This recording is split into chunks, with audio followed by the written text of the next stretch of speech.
Ce soir pour vous parler de quelque chose de très très important. Bien aimé, je suis là pour partager un message fort et formidable. Nous avons depuis quelque temps étudié les mystères. Maintenant, je suis venu ce soir partager un autre message avec vous qui, lorsque tu vas l'entendre, va changer ton style de vie chrétienne. Tu seras révolté. Tu vas comprendre que tu as reçu des enseignements qui t'ont fait abandonner certaines choses auxquelles tu avais droit. Je suis venu pour que le cœur d'un jeune, le cœur d'une personne adulte, le cœur d'un vieux qui souffre change. Je suis venu pour que quelqu'un se révolte contre sa vie, contre sa propre situation et qu'il décide que les choses doivent changer dans sa vie et dans sa famille. Bien aimé, je suis là ce soir pour vous parler d'un thème très important. Et j'intitule le message de ce soir la guerre des maisons. La guerre des maisons. Qui parle de guerre parle de conflit. Qui parle de guerre parle de palabre. Qui parle de guerre parle d'échanges terribles. Et la guerre des maisons fait allusion à quoi? La guerre des maisons fait allusion, vous entendez maison, vous entendez quoi? Vous entendez un environnement familial. Donc ce dont je veux parler, c'est des conflits dans la famille. Ce dont je veux parler, c'est l'influence des forces des ténèbres, des forces de la sorcellerie entre familles. Comment une famille apparemment pauvre peut du jour au lendemain, sans effort, se retrouver une famille riche. Une famille riche sans qu'on ne comprenne pourquoi. Comment des enfants brillants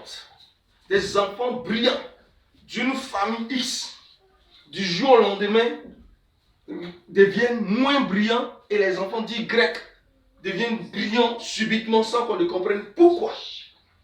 Sans qu'on ne comprenne pourquoi. Et c'est de cela que je veux parler. C'est pourquoi je vous prie d'être bien attentifs. Car à la fin de ce message, nous allons prier.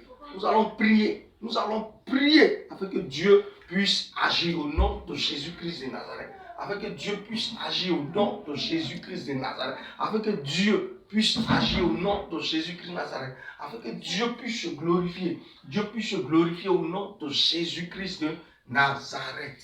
Et Dieu puisse se glorifier au nom de Jésus-Christ de Nazareth. Nous allons prendre nos Bibles.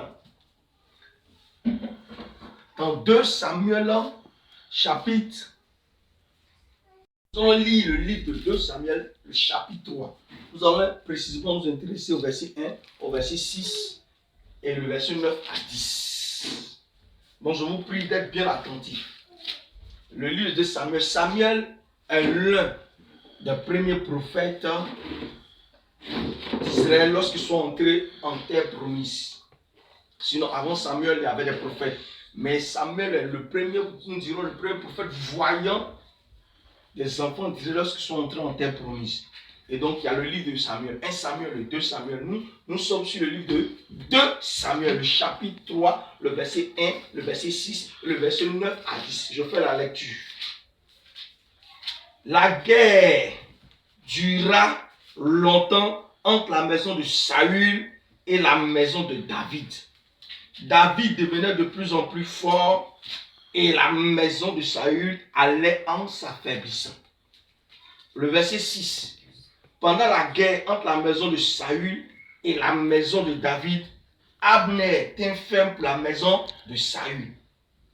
Le verset 9 à 10, que je vais lire, que Dieu traite Abner dans toute sa rigueur si je n'agis pas avec David selon ce que l'Éternel a juré à David, en disant qu'il ferait passer la royauté de la maison de Saül dans la sienne et qu'il établirait le trône de David sur Israël et sur Juda depuis Dan jusqu'à Bir-Shiba.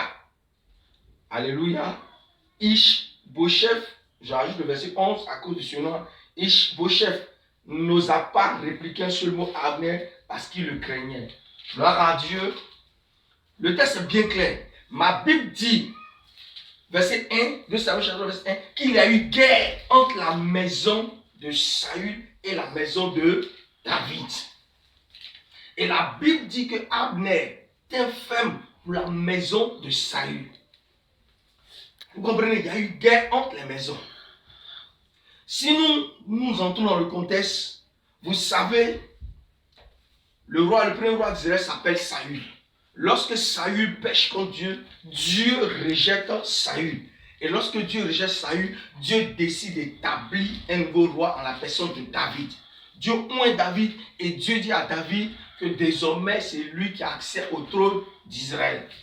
Mais durant le vivant du roi Saül, le roi Saül va combattre David. Le roi Saül fera tout pour empêcher que David ait accès au trône.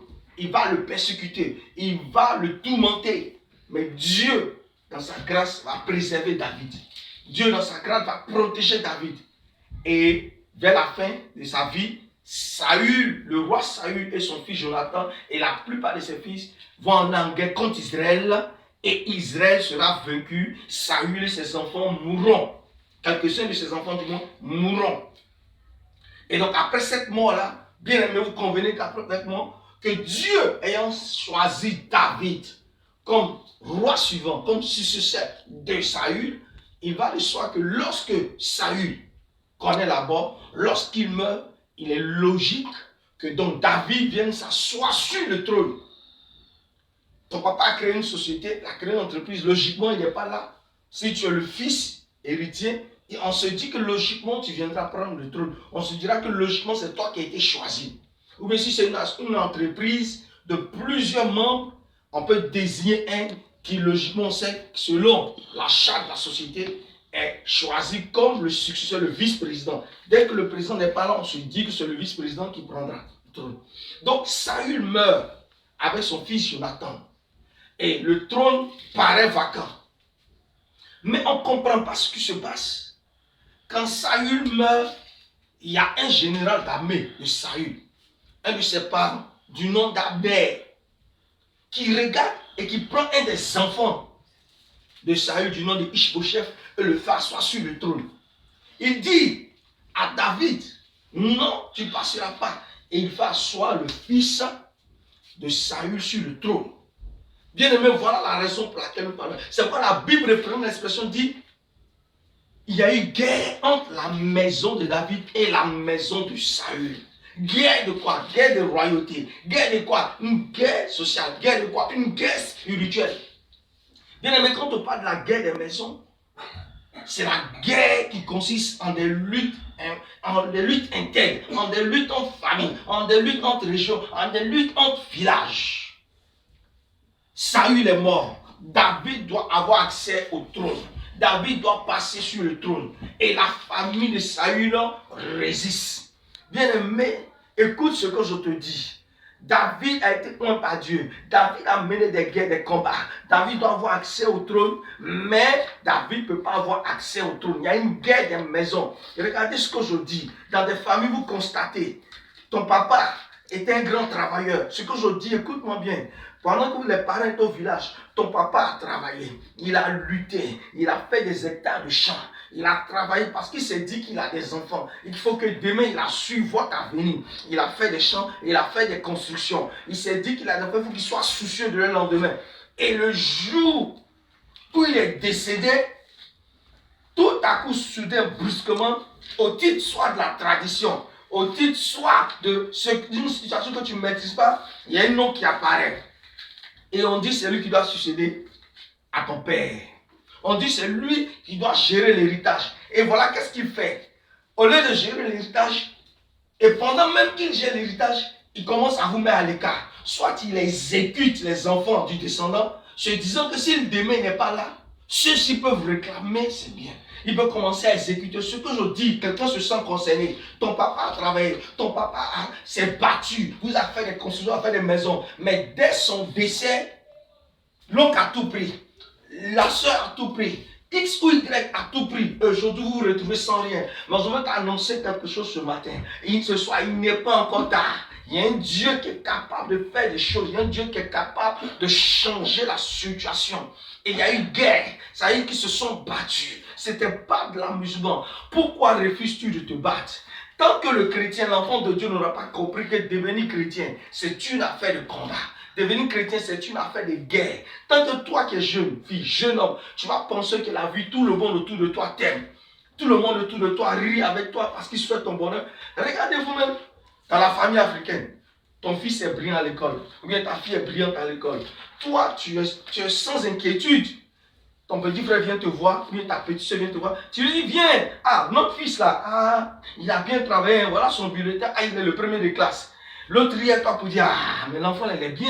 Ah, mon fils, demain, c'est toi qui vas nous aider. Toi, ton cœur est blanc, présentant ton fils aux autres, en disant aux autres que ton fils travaille bien, en disant aux autres que ta fille travaille bien. Tu vois une de tes tantes, une de tes soeurs, ta grande-soeur, ta petite soeur, tu dis, hé, notre fille qui est chez les blancs là-bas, ah, elle a envoyé 500 000 pour dire, en cas, c'est débrouiller un peu. Toi, tu ris, toi, tu es content. Tu te dis que la personne est d'accord, puis la personne rit avec toi. La personne dit, hé, notre fille là, vraiment, elle est bien, pense à nous. Toi, tu penses que c'est de tout son cœur que la personne est heureuse ou est heureux de la bénédiction de ta fille, de la bénédiction de tes enfants. Maintenant,